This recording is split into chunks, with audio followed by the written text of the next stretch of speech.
capítulos 5, 6 y 7 de Mateo. Esas son unas enseñanzas muy prácticas porque definitivamente las necesitamos. Los grandes estudiosos de la Biblia, como Martín Lutero, como Juan Calvino, como Zwinglio, otros más acá, como Spurgeon, personajes importantes han dicho, han dejado escrito que si uno vive el sermón del monte, vive el evangelio. Si usted vive el sermón del monte, vive el evangelio. Y sencillamente el sermón del monte es la predicación más fuerte que dio Jesús. Es la más fuerte, la más clara, y empieza en el versículo 1 diciendo: viendo la multitud, subió al monte y sentándose vinieron a él sus discípulos. Es necesario que entendamos el primer versículo para saber a quién le está enseñando Jesús. ¿A quién cree que le está enseñando Jesús? Vuelva a leer. A los discípulos. Y discípulos no es multitud. La multitud, viendo la multitud, subió al monte. Viendo la multitud que había, se subió al monte. Ahora sí. Entonces había mucha multitud aquí abajo, pero el Señor se subió al monte. ¿Y quiénes lo siguieron? Los discípulos. Esta enseñanza es para los discípulos. Los discípulos viene de la palabra disciplina, es la misma cosa, es la misma raíz para discípulo que para disciplina. Lo que quiere decir es que nosotros debemos tener la disciplina del maestro. Somos discípulos, usted y yo nos llamamos discípulos de Jesús, y si somos discípulos de Jesús, esto es para nosotros, esto no es para la multitud, esto es para nosotros los discípulos. Y entonces por eso es que los grandes estudiosos han dicho, la persona, el cristiano que logra practicar el sermón del monte, esa persona vive la Biblia. El que logra practicar el sermón del monte, porque en el sermón del monte vamos a encontrar que nosotros somos la sal de la tierra, va a encontrar que nosotros somos la luz del mundo, va a encontrar que nosotros cumplimos al fin siguiendo la palabra de Dios, es lo que nos guía, es lo que nos ayuda. Va a encontrar cómo debemos comportarnos cuando nos da ira, va a encontrar cómo debemos comportarnos los hombres y las mujeres en la calle con respecto al adulterio. La gente cree que el adulterio es solamente o es sencillamente acostarse con otra persona. Jesús viene y dice que no, que cuando uno mira y desea, también hay adulterio. Va a encontrar que Jesús no permite el divorcio, va a encontrar que Jesús no permite los juramentos, va a encontrar que Jesús nos manda a amar a los enemigos. Ay, ay, ay. Va a encontrar que nosotros debemos orar y saber descansar en el Señor. Va a encontrar que nosotros debemos hacernos tesoros en el cielo y no tesoros en la tierra. Va a encontrar que nosotros tenemos que aprender a no juzgar a los demás. Y va a encontrar que por sus frutos los conoceréis. ¿Cómo hacer para vivir entonces el sermón del monte? Siendo discípulos del Señor. Verso 2. Y abriendo su boca, les enseñaba. ¿A quiénes? A los discípulos. A los discípulos. Y nos vamos a quedar solo en el verso 3. Y en el verso 3, entonces el Señor no ponía una palabra en un lugar que no fuera. Si el verso 3 lo puso de primero, es porque el verso 3 es clave para vivir el resto del sermón. Para vivir el capítulo 5, el 6 y el 7 del Sermón del Monte es necesario el primer versículo, el 13. Bienaventurados los pobres en espíritu, porque de ellos es el reino de los cielos. Por favor, ¿quién tiene otra versión? No se me demoren mucho. Otra versión, la busquen ya. Marino. Dichosos los pobres en espíritu, porque el reino de los cielos les pertenece. Dichosos los pobres en espíritu, porque el reino de los cielos les pertenece. Hermano Ramiro. Dios bendice a los que son pobres en espíritu y se dan cuenta de la necesidad que tienen de Él, porque el reino del cielo les pertenece. Ah, Dios bendice a los pobres en espíritu porque se dan cuenta de la necesidad que tenemos de Él, la necesidad que tenemos de Cristo. Hermano Raúl. Dichosos los que tienen espíritu de pobre, porque de ellos es el reino de los cielos. Dichosos los que tienen espíritu de pobre, porque ellos es el reino de los cielos. ¡Qué belleza! Entonces, la enseñanza la he titulado Una cualidad necesaria. ¿Cuál será esa cualidad necesaria? Pobreza espiritual. Necesidad. Una cualidad necesaria. Así se llama la enseñanza de esta mañana. Todo lo que hacemos nosotros, todos los seres humanos, es buscando la felicidad. La gente hace cosas buscando la felicidad. El ser humano busca tener un empleo muy bueno para ser feliz. El ser humano busca tener un mejor carro pensando que así es más feliz. El ser humano busca tener una mejor casa diciendo así me hará feliz. Y ahí no falta quien diga si tuviera otra mujer sería más feliz, si tuviera otro hombre sería más feliz, porque no falta quien piense eso, ¿cierto? Yo me equivoqué casándome o me equivoqué en mi matrimonio, si hubiera sido otra persona yo sería feliz. La gente anda buscando la felicidad. Jesús, conociendo a la gente, cuando dice bienaventurado, lo que le está diciendo es, o vas a ser feliz con esto. Y entonces, los judíos también, como seres humanos, ellos esperaban una época dorada, ellos esperaban algún día tener un reino material caracterizado por la victoria sobre los enemigos, donde serían exaltados y donde disfrutarían entonces de una prosperidad y una gran gloria. Y los países también prometen, y países en esta época piensan como lo viven, algún día seremos un país donde, dice alguno de ellos, viviremos sabrosos. Esa es la felicidad. Buscando la felicidad. Los judíos también la buscaban. Pero entonces Jesús, sabiendo todo esto, que la gente mantiene buscando la felicidad por donde no es, Jesús se viene con este sermón para sencillamente corregirle las ilusiones de las personas, y sobre todo a los discípulos, a nosotros, a los seguidores. Nos pone como los pies en la tierra y le dice, es como si nos dijera, ¿usted quiere ser feliz? ¿Usted quiere ser feliz? Bienaventurado los pobres de espíritu.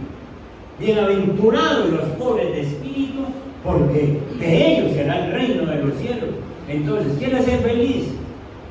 Demuestre pobreza espiritual, pobreza de que necesita a Cristo, pobreza de que necesita a Dios. Y entonces, para poder entender esta enseñanza de esa cualidad necesaria, hablemos primero de lo que no es ser pobre en espíritu, lo que no es, para que después hablemos de lo que sí es. Entonces, ¿qué no es ser pobre en espíritu? Hay personas que todavía están pensando, porque yo me crié en un barrio donde unos vecinos que tenía una señora vecina, llegaba y había una persona que era como llamémoslo así, como el bobito del barrio. Y entonces había que decirle las cosas 2 veces o 3, había que ayudarlo a que abriera la puerta, cosas así. Y entonces una vez escuché la frase de ella: es que él es pobre de espíritu. Y esa idea, o sea, la tiene mucha gente diciendo que la persona que nace con ciertas dificultades es pobre de espíritu, que la persona que es así calladita, que no habla mucho, es pobre de espíritu, que la persona que es débil es pobre de espíritu, que la persona que no tiene carácter y entonces le dicen vaya allí, vaya allá, se mueve para toda parte porque lo mandan o porque lo mueven, es pobre de espíritu, que la persona que es muy flojo para ciertas tareas es pobre de espíritu. Y entonces se nos ha creado una mala información de lo que es pobre de espíritu. Entonces es necesario que nosotros nos quitemos esa idea de la cabeza. Yo espero que los que escuchan esta enseñanza de una vez reevalúen su mente y empiecen a pensar que en realidad eso no significa nada con relación a lo que es pobre de espíritu. Hay personas sí enfermas, hay personas que nacen con ciertos síndromes, con ciertas cosas, pero eso no significa nada en la parte espiritual, y menos con la pobreza espiritual. Entonces, tampoco es que le falte carácter a una persona que es muy débil de carácter y entonces se le dice que es pobre de espíritu. A ninguna de estas cosas que acabo de nombrar se refería Jesús cuando hablaba de la pobreza espiritual. La palabra pobre que aquí se usa en este versículo se utilizaba para hablar de alguien que vive en la total indigencia y dependía totalmente de la caridad de otra persona para subsistir. Esta palabra pobre describe una pobreza absoluta, y esa pobreza absoluta es alguien que realmente depende de un todo y por todo de alguien. Y eso somos nosotros, que espiritualmente dependemos de un todo y por todo de nuestro Dios. Entonces, ya vimos lo que no es. Ahora veamos lo que sí es. Verso 3. Si Jesús hubiese dicho: bienaventurados los pobres, y para aquí, porque de ellos es el reino de Dios, y no pone esta palabra en espíritu, nosotros podríamos pensar todo lo que estamos pensando que Dios mismo, porque si Jesús dice bienaventurados los pobres, entonces uno dirá: aquel es pobre, bienaventurado, dichoso, y no quisiera ser pobre, entonces para ser bienaventurado. Pero es que Jesús no se quedó ahí.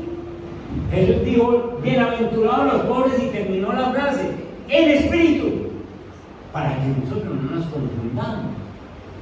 Bienaventurados los pobres en espíritu, porque de ellos es el reino de los cielos. Y entonces, cuando Jesús dice en espíritu, se está refiriendo a aquellas personas que reconocemos nuestra bancarrota espiritual. Personas que sencillamente acudimos a Dios, dependemos de Dios, dependemos de su misericordia.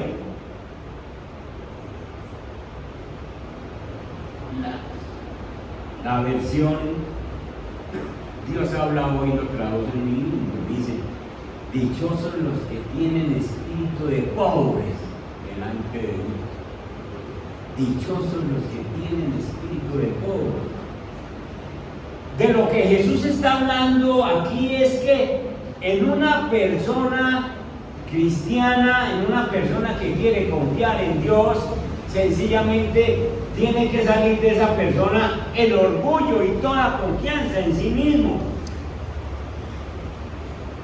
Vayan conmigo a Isaías 57. Búsquense el verso 15. Isaías 57 y el verso 15.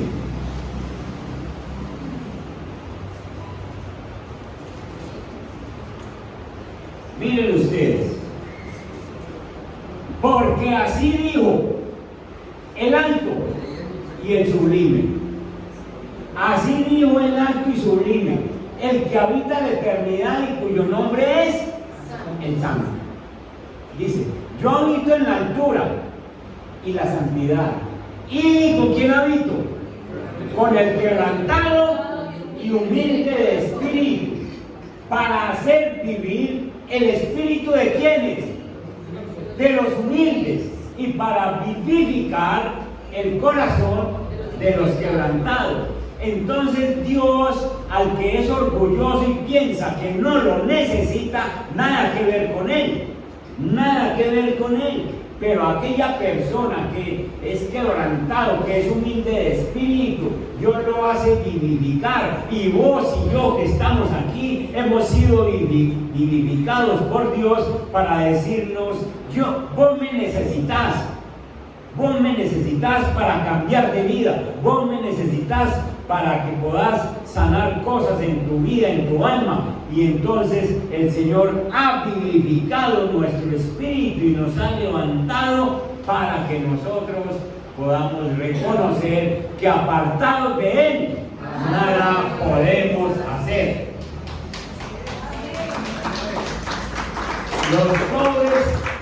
Los pobres en espíritu sabemos que estamos en una bancarrota espiritual.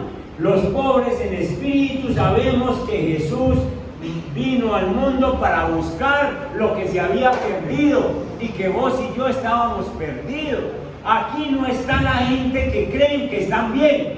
Aquí está la gente que sabemos que estábamos perdidos, que sabemos que íbamos rumbo al infierno, que sabemos que no teníamos remedio por cuenta de nosotros. Aquí estamos nosotros, los orgullosos, los soberbios, que usted le ha dicho vaya y dice yo no necesito.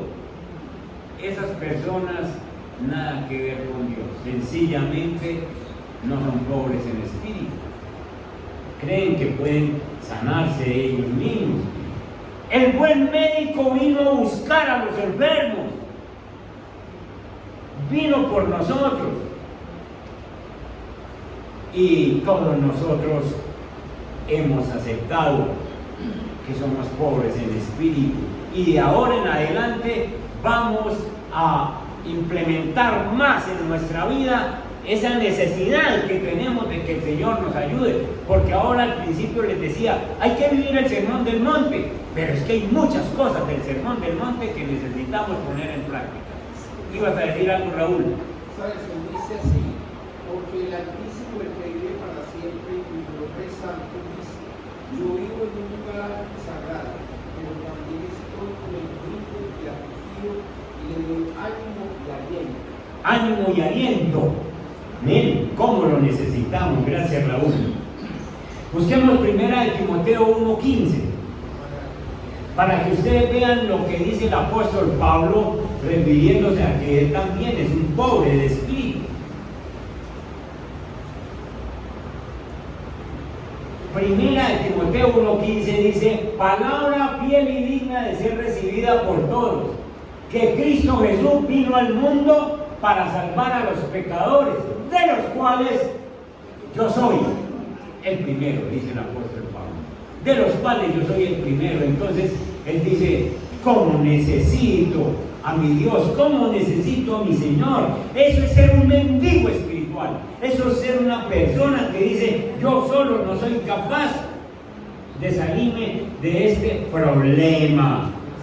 Por lo tanto, entonces, hermanos, los pobres en espíritu somos los que reconocemos que somos pecadores y que necesitamos ayuda.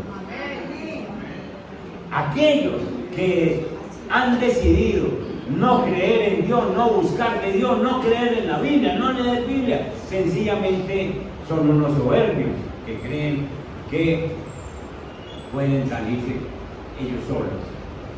Bueno, tenemos lo que no es pobreza espiritual, tenemos lo que sí es pobreza espiritual. Ahora veamos qué es lo contrario a la pobreza espiritual. Lo contrario de una persona pobre en espíritu es una persona soberbia. La Biblia dice que Dios resiste a los soberbios y da gracia a los humildes.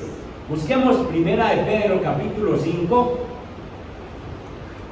Primera de Pedro capítulo 5 y el verso 5 y 6.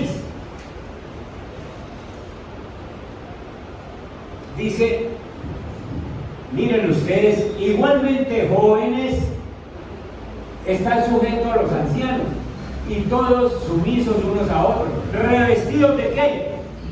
De humildad, porque Dios resiste a los soberbios y da gracia a los humildes. Cuando vos sos una persona humilde que decís, Señor, yo reconozco que no soy capaz de perdonar, y entonces eres un pobre espiritual que le estás diciendo al Señor, necesito, Señor, que me ayudes a perdonar a esta persona que me ofendió. Estás viviendo el sermón del monte cuando perdonas y estás diciéndole a Dios que te capacite porque vos no sos capaz. Diferente a aquella persona que simplemente, siendo cristiano, se para y dice, yo eso no lo perdono. Ese es un soberbio. Ese no es un pobre espiritual, aunque ya ha caminado en la iglesia cierto tiempo, pero dice, eso yo no lo perdono. Ese es un soberbio, no es un pobre espiritual.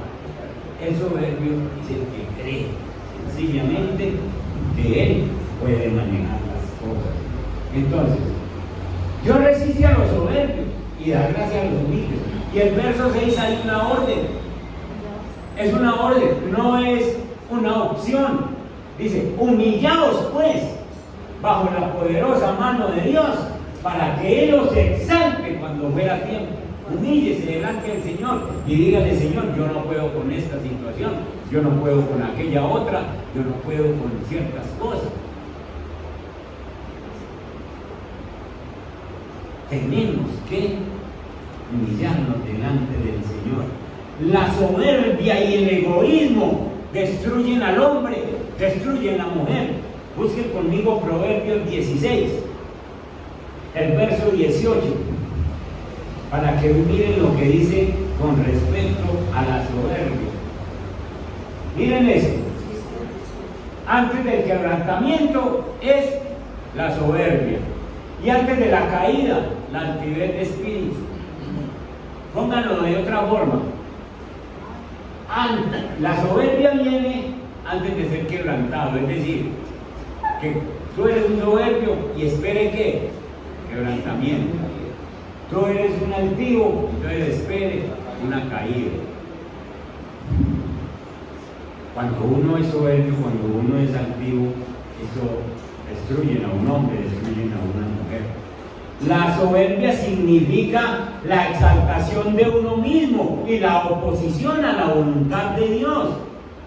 Por ejemplo, muchos judíos no confiaban en la gracia de Dios, sino cuando Jesús le estaba predicando a los judíos, ellos decían, nosotros somos hijos de Abraham. Soberbia. Es que nosotros somos hijos de Abraham. De harto les va a servir. De harto les sirve. Son hijos de Abraham. Si no reciben a Jesús, no vale que sean judíos, no vale que sean hijos de Abraham. Y ellos eran soberbios porque decían, nosotros somos hijos de Abraham. Hoy en día, las filosofías, los filósofos quieren desplazar a Dios, quieren destronar a Dios y quieren exaltar al hombre, diciendo que muchos filósofos han llegado a decir que el hecho de uno creer en Dios es sencillamente insultar la inteligencia. ¿Cómo me va a poner a mí a Dios? No, sencillamente no me insultes. Y tristemente, en los colegios y en las universidades, uno ve que a los muchachos tratan esos profesores con su forma de creer, de imponerle sus ideas y decirle, no hay Dios. ¿Usted por qué está aquí en la universidad? Porque su papá le dio la pensión, la forma de pagar, porque usted trabaja. Olvídese de Dios, sencillamente usted está aquí es por su propio esfuerzo, o Dios está estudiando por usted. Eso les enseña. Y les enseñan a que se aparten de Dios. defienden la ignorancia con sus filosofías. Hermano. Algo me pasó a mí en la universidad. Yo cuando iba a contestar los exámenes decía Espíritu Santo, ayúdame, Señor. Y ese me acercó el profesor que me daba filosofía del derecho y me decía, sí, sígale pidiendo a él, yo no estudio. Siempre le mantiene pidiendo usted a él y no estudia. Y yo me quedé mirando y le dije, no, profe, es que él me da la sabiduría y me ayuda a recordar lo que yo he leído. Y enseguida me dijo, sí, siga así, oye. Imagínese. Ah, Señor. Bueno, y entonces toda esta filosofía y todas estas teorías muchas veces nos quieren meter las mismas ideas que tenían el faraón. ¿Saben cuál era la idea que tenía el faraón? Vayan a Éxodo capítulo 5, verso 2.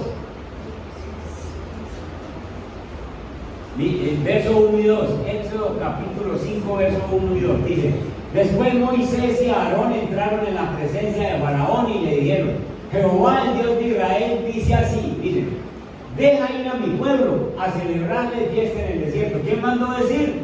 Jehová, el Dios de Israel. Y miren lo que responde Faraón, la misma respuesta que nos quieren meter hoy en día a la filosofía.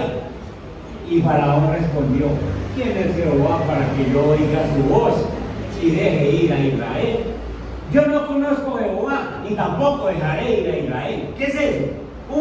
Una soberbia, un orgullo. Y eso es lo que nos han estado tratando de poner a nosotros en este tiempo, de que la gente diga: yo no conozco ningún Señor, yo no conozco ningún Dios. Además, yo no voy a hacer lo que diga ese librito. Ya no. Soberbia. Y esa soberbia destruye al hombre, hermano.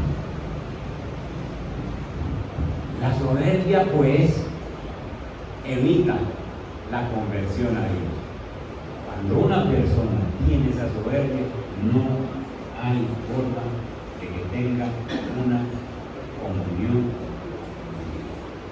No hay forma. Hermanos, entonces, tenemos lo que sí es, tenemos lo que no es la pobreza espiritual, tenemos lo que sí es la pobreza espiritual y tenemos lo contrario de la pobreza espiritual. Este tiempo es para uno soltar todo orgullo, para depender de Dios en todo, para saber que nuestro Dios está sentado en el trono. Veamos algunos ejemplos de pobreza espiritual en la Biblia, de hombres y mujeres pobres en espíritu. ¿Se acuerdan de Gedeón? Sí. Gedeón era un hombre israelita que no era ningún guerrero, era un hombre sencillo, y los madianitas los habían cogido para quitarle todo lo que tenían. Vayan a Jueces capítulo 6. Y entonces Gedeón estaba temeroso por allí, guardando el trigo, organizando sus cositas. Jueces capítulo 6, el verso 15. Y entonces ya llevaban un poco de años cautivos.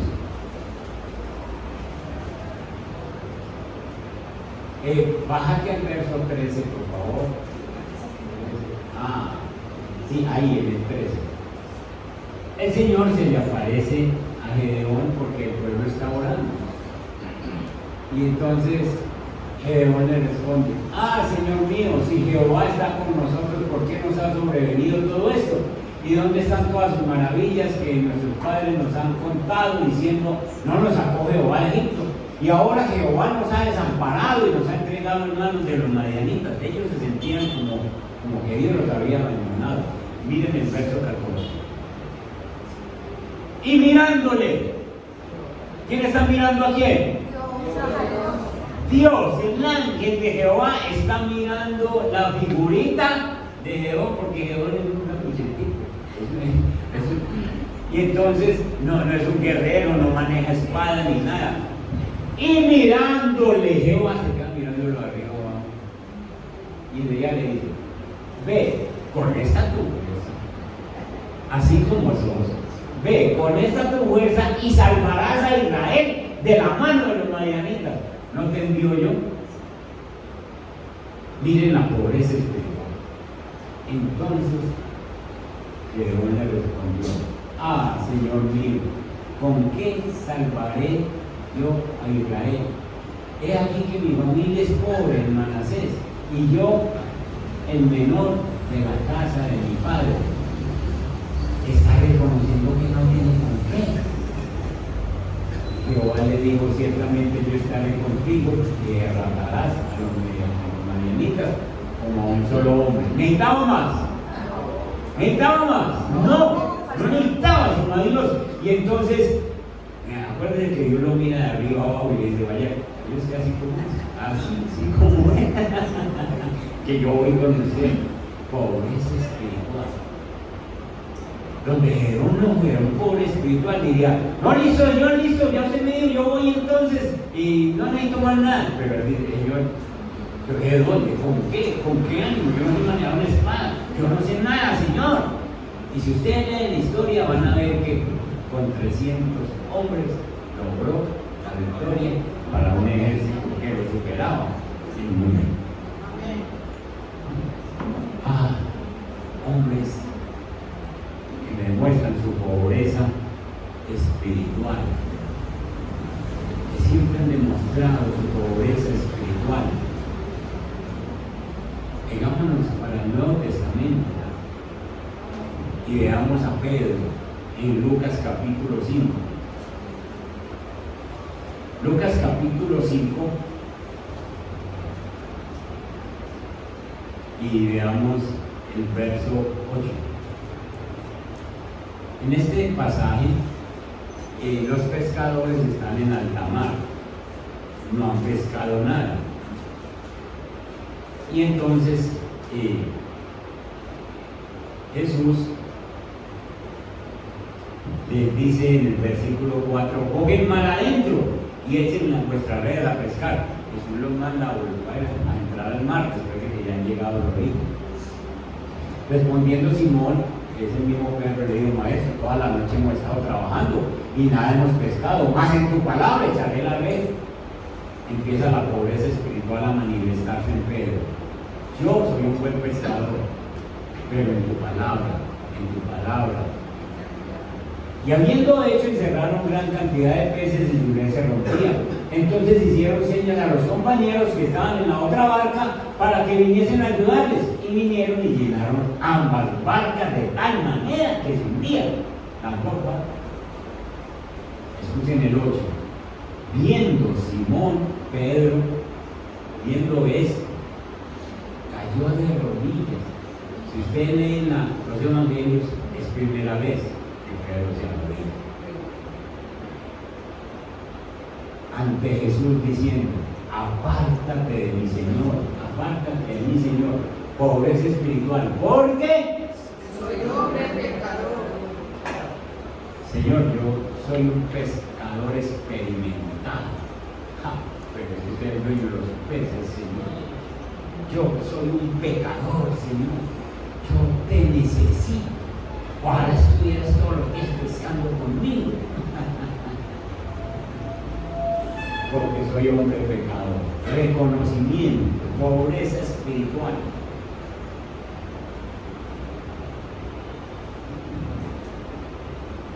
Y algo revolucionario.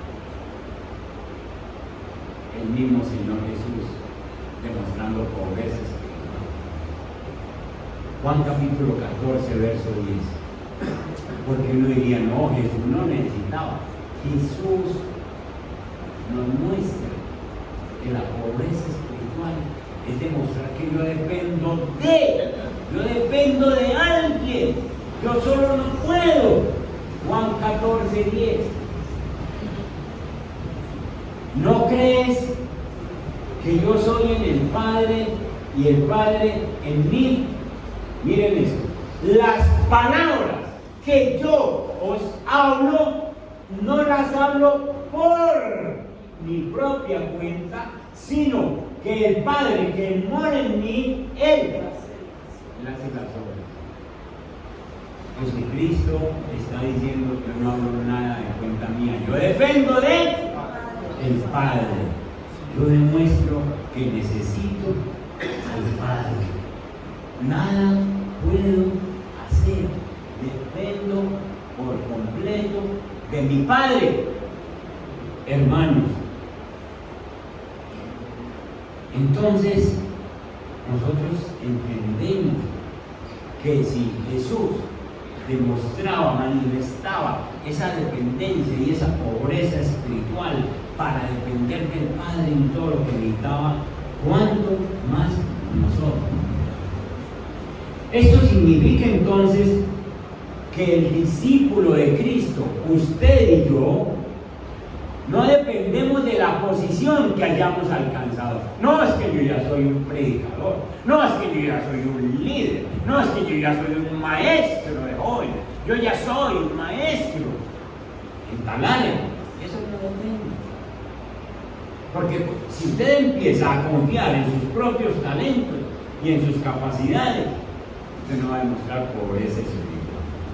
Nosotros tenemos que depender absolutamente, totalmente de la gracia de Dios y someternos a Él absolutamente en todo. Y así es que nosotros entonces podemos tener esta cualidad esencial en nuestra vida.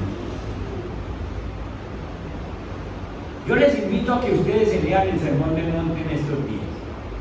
Capítulo 5, capítulo 6 y capítulo 7 de Mateo, porque van a escuchar muchas predicaciones de todo este capítulo. Y porque con esto de ser pobres en espíritu, es que usted es capaz de perdonar. Si usted se siembra en que yo no perdono, usted sencillamente es un soberbio. Y usted no tiene pobreza en espíritu, y entonces Dios le dice, mientras no se humille a mí, yo no le ayudo. Si ustedes, le estoy hablando a los hombres, ahora les hablo a las mujeres. Si ustedes de los hombres que todavía están mirando 2 y 3 veces la muchacha que vaya, porque la primera mirada es inevitable. ¿Sí? Uno va y allá golpea un monumento de esos y todo, uy, sí, pero ya no más. Pero si usted se queda extasiado y se le chorrea la baba, usted necesita ser pobre espiritual para decirle al Señor, Señor, mire lo que me está pasando. Señor, yo soy un cristiano. ¿Qué tal que ustedes un día de esos vengan por aquí y me iban a mí por ahí? Pastor. ¿Qué? Pastor, ¿por qué está ahí? Vos y yo tenemos que pedirle al Señor. Y las mujeres también, porque no tienen por qué estar dejando que la mirada se les vaya por allá o en la televisión o no sé qué cosas y se les vaya. Usted necesita ser pobre espiritual y decirle, Señor, yo necesito que me ayude porque yo no puedo con eso. Y el día que usted diga que usted pueda, entonces usted le dice a Dios, déjeme que yo me defiendo solo. Ustedes saben cuándo no echarle las perlas a los cerdos. No. Tenemos que pedirle al Señor porque eso está en el Sermón del Monte. No le echen las perlas a los cerdos porque después se vuelven y nos pisotean. No a las perlas y no a ustedes. Vean bien el versículo. Usted sabe cuándo no juzgar a los demás. Todo eso está en el Sermón del Monte. Nosotros juzgamos a cualquier hora, pero necesitamos ser pobres espirituales para pararnos delante de Dios y decirle, Señor, ayúdenos. Tarea. Se leen el Sermón del Monte, que lo leen todo, y cada predicación que vayan escuchando la ponemos en práctica. A mí me entristece ver la propuesta que nos hace el mundo. El mundo llega y le dice, confíe en usted mismo, usted es capaz, aprenda a depender de usted mismo, el poder está en ti, y todas esas cosas. Mientras usted lee la Biblia, viene Jesús y le dice, apartados de mí.